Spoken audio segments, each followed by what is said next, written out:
Ẹ kú dédé àsìkò yìí gbogbo ibi tí ẹ ti ń gbọ́ mi lé lóko tàbí lẹ́yìn òde, ẹ jẹ́ kí á gbàdúrà ayérayé aṣẹ́yìn lọ́ba fún àánú tí a rí gbà, oore ọ̀fẹ́ yín. Ọ̀pọ̀ ọjọ́ rẹ̀ lẹ fi mú ṣùgbọ́n ẹ fi àánú dá wa sí o. Àtúrí ọjọ́ ajé mìíràn nínú oṣù kẹfà o. Ògo ni fún orúkọ mímọ́ yín Ọlọ́run wa, ẹ ṣé o. Ọ̀rọ̀ náà tí a gbọ́ lé ní kó ṣe ayé àtọkàn wa ní rere.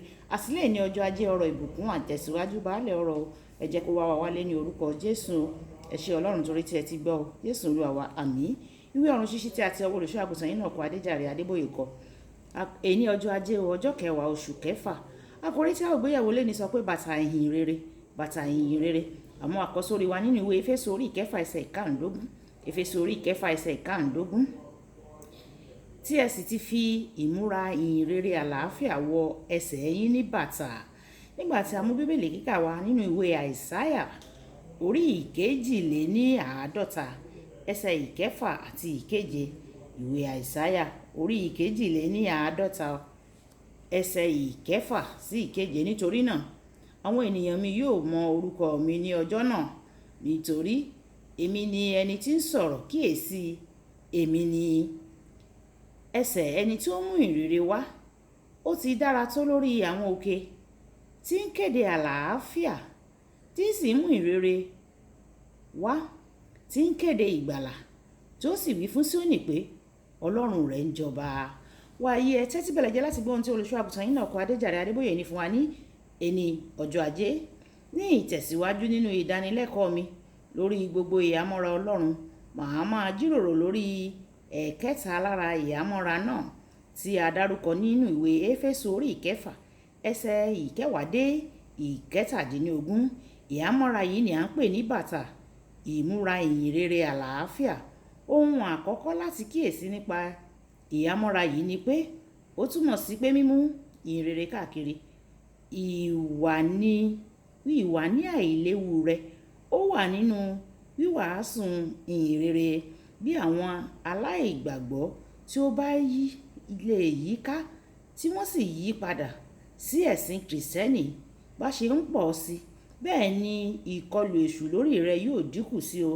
Ìwé oníwàásù orí ìkẹrin ẹsẹ̀ ìkejìlá ó sọ pé ẹni méjì sàn ju ẹnìkan lọ, àti pé okùn oníkan mẹ́ta kì í yà á fàjà o. Nígbà tí ó bá jẹ́ pé ìwọ nìkan ni kìrìsìtẹ́nì tó wà ní àdúgbò tàbí ìdílé rẹ, ó wà nínú ìkọlù púpọ̀, nítorí gbogbo ẹni tí ó yí ọ ká wọ́n wà nínú ogun ọ̀tá. Ẹ̀wẹ̀, tí o bá jèrè gbogbo ẹbí tàbí aládùúgbò rẹ fún Kristi, ìwọ yóò wà ní àìléwu.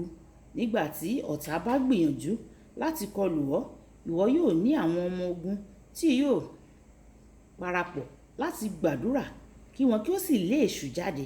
Nígbà tí ó bá rẹ̀ ọ́, ìwọ yóò ní àwọn ará tí wọn yóò fi okun fún ọwọ́ tí ó rẹ̀ ní orí eékún wọn. Ìwé Àìsáyà orí ìkarùndínlógójì ẹsẹ̀ ìkẹta dé ìkẹrin. Ohun èlò àlàáfíà nínú bàtà yìí yóò fún ọ ní àlàáfíà bí o bá ṣe ń lò ó káàkiri láti wàásù ìhìn rere. Èṣù yóò tọ̀ ọ́ wá pẹ̀lú oríṣiríṣi nǹkan láti dẹ́rù bà ọ́ kí o má bàa lè wàásù. Ṣùgbọ́n nígbà tí o bá ti ní àlàáfíà, àwọn àrékérekè rẹ̀ kò ní ṣiṣẹ́ lórí rẹ o.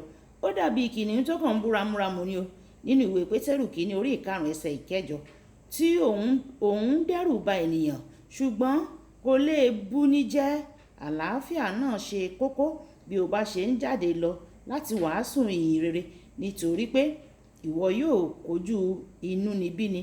Bákan náà, bí o bá ṣe ń wàásù ìhìn rere, o ní láti mú àlàáfíà wá sí agbègbè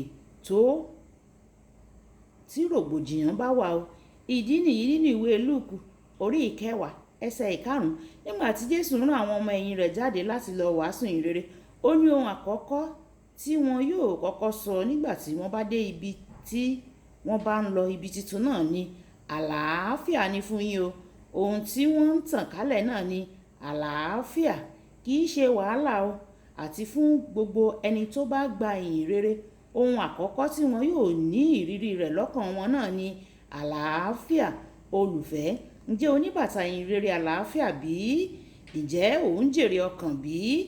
Ronú lórí bí àlàáfíà yóò ṣe pọ̀ tó ní orílẹ̀-èdè rẹ bí ọ̀kan nínú àwọn ọkàn tí o jèrè bá di ààrẹ orílẹ̀-èdè rẹ lọ́la nígbà tí o bá ń wàásù ìyìn rere, o ṣe é fún ìwà ní àlàáfíà ara rẹ ni o.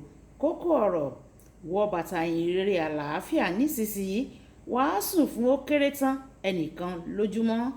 Ẹ jẹ́ kí a gbàdúrà. Ẹ jẹ́ á sọ pé bàbá mi, fún mi ní oore ọ̀fẹ́ láti jèrè ọkàn fún ọ. Fún mi ní oore ọ̀fẹ́ láti lè kéde ìyìn rere fún àwọn tí kò tíì mọ̀ ọ́, kí n lè jèrè gbogbo àwọn tí kò tíì mọ̀ ọ́ ní àdúgbò mi, nínú ẹbí mi, kí n lè jèrè wọn fún ọ.